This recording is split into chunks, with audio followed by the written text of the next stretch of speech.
आज मनीष कश्यप के साथ जो कुछ हुआ इसके लिए खुद मनीष कश्यप जिम्मेदार है। जी हां, आपने बिल्कुल सही सुना। हम तो यह भी कहते हैं कि उनके साथ जो भी कुछ पीएमसीएच में हुआ वो बिल्कुल सही हुआ। उनकी करनी का उनको सजा मिली है। अब आप सोच रहे होंगे कि आखिर मैं ऐसा क्यों कह रहा हूं, तो जरा सुनिएगा। ये वही मनीष कश्यप है जिसके एक बुलावे पर कम से कम 150 से अधिक यूट्यूबर पत्रकार उनको कवर करने के लिए पहुंच जाया करते थे। ये वही मनीष कश्यप है जिनके एक बार 2 मिनट के लाइव आ जाने पर इस राज्य के लगभग 1500 से लेकर 2000 से अधिक लोग उनको देखने के लिए पहुंच जाया करते थे। लेकिन आज मनीष कश्यप ने जो कुछ किया है उसके लिए आज उनके साथ जो पीएमसीएच में हुआ है इसके लिए कहीं न कहीं वही जिम्मेदार है। लेकिन मनीष जी, आपने देखा क्या हुआ आपके साथ में? आपने देखा आपके साथ में क्या हुआ? जब आप बेड पर पड़े हैं, आपके साथ मार पिटाई हुई, तो उसी पार्टी के नेता में से एक छोटवैया नेता ने भी आपके फेवर में एक ट्वीट तक नहीं किया। आपके लिए, आपके पक्ष में आकर एक शब्द तक किसी सोशल मीडिया के प्लेटफॉर्म पर नहीं बोला। इतना ही नहीं, किसी भी छुटवैये पत्रकार या यूट्यूबर के चैनल पर भी आकर के उनमें से एक भी व्यक्ति ने कुछ नहीं बोला। आप आज इसलिए मजबूर हैं क्योंकि आपने जो फैसला लिया वो फैसला जाने अनजाने में आपने गलत फैसला लिया। जो लोग, जो बिहारवासी आपके लिए जान दिया करते थे, आज वही यह लिख रहे हैं कि मनीष कश्यप के साथ जो हुआ बिल्कुल सही हुआ।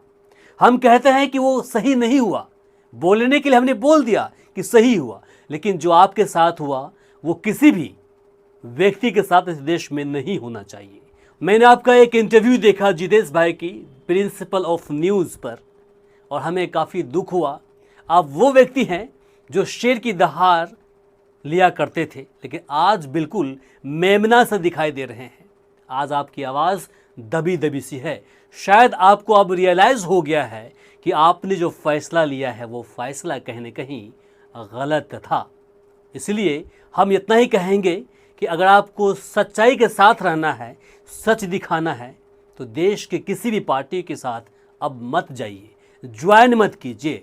अगर नहीं, सच से आपको कॉम्प्रोमाइज़ करना है तो आप किसी भी पार्टी को आप ज्वाइन कर लीजिए जहां पर आपको मौका परस्त बनना पड़ेगा, वक्त के साथ चलना पड़ेगा।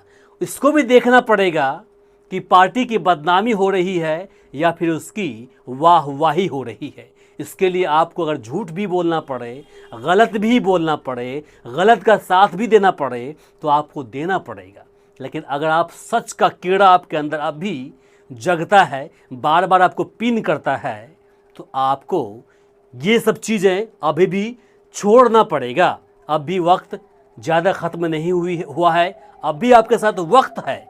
आप ये सारा कुछ छोड़कर पत्रकारिता में आइए दोबारा से, और दोबारा से सच का साथ बनिए, सच को दिखाइए आप। लेकिन वही, अगर आप इसके साथ कॉम्प्रोमाइज़ करना चाहते हैं, आप हज़ारों करोड़ों लोग की आवाज़ नहीं बनना चाहते, तो ठीक है, किसी पार्टी में आप जुड़ जाइए। लेकिन हाँ, याद रहे कि आपको गलत के साथ समझौता करना पड़ेगा।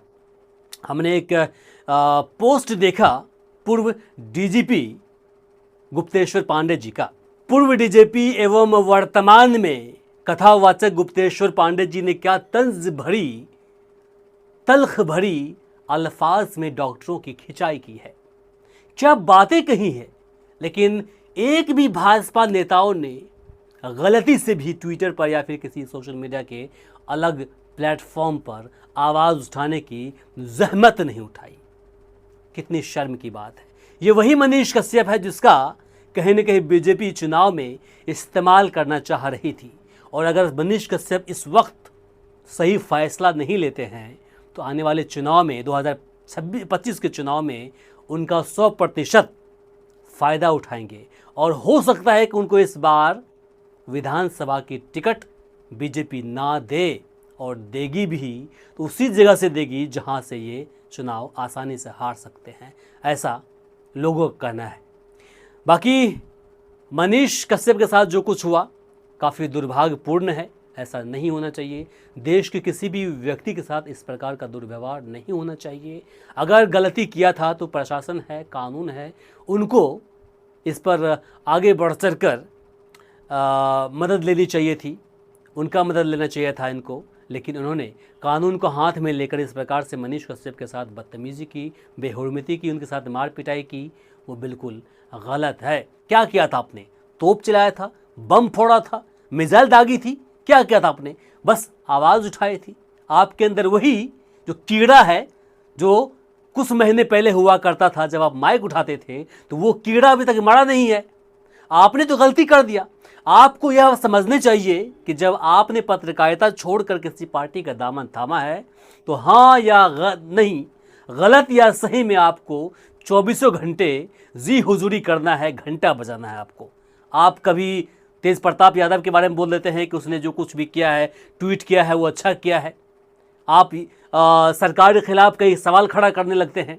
आप अभी वर्तमान समय में मंगल पांडे जी इस राज्य के स्वास्थ्य मंत्री हैं जो बीजेपी से आते हैं, उनके बारे में आप अनाप शनाप बोलेंगे या उनकी कमियों को दिखाएंगे, या फिर अस्पताल जो पीएमसीएच है, अभी पूरे बिहार के जो स्वास्थ्य मंत्री है मंगल पांडे जी है ना, अगर कुछ भी सवाल खड़ा करेंगे तो सवाल तो सर उस पर खड़ा होगा। विपक्ष सीधे सरकार को घेरेगी, मंगल पांडे से सवाल किया जाएगा, केंद्र सरकार से सवाल होगा। तो अगर आप बिना पक्षपात किए, अगर आप सच्चाई के साथ खड़े होकर के सच्चाई दिखाएंगे तो आपके साथ आपकी पार्टी के लोग खड़ा क्यों होंगे? ये बात तो आप पहले जानते ही नहीं थे। अगर ये बात पहले जान गए होते कि जिस सच के लिए हम आगे बढ़े हैं, इस पत्रकारिता को छोड़कर पार्टी का दामन थामे हैं, वही पार्टी आपके लिए खड़ा नहीं होगी उस वक्त जब आप उसकी बखेड़ियाँ उधेड़ेंगे, उनके खिलाफ सच दिखाएंगे, तो आपके साथ खड़ी नहीं होगी। आपसे पहले जनता दर्शन के पत्रकार प्रशांत राय ने भी कहा है कि उनकी इस कदर पिटाई की गई, इस कदर पिटाई गई कि उनका एक हाथ भी अब भी काम नहीं कर रहा है। क्यों? क्योंकि वे जानते हैं कि पीएमसीएच के अंदर जो डॉक्टर हैं वे पढ़े लिखे गुंडा हैं।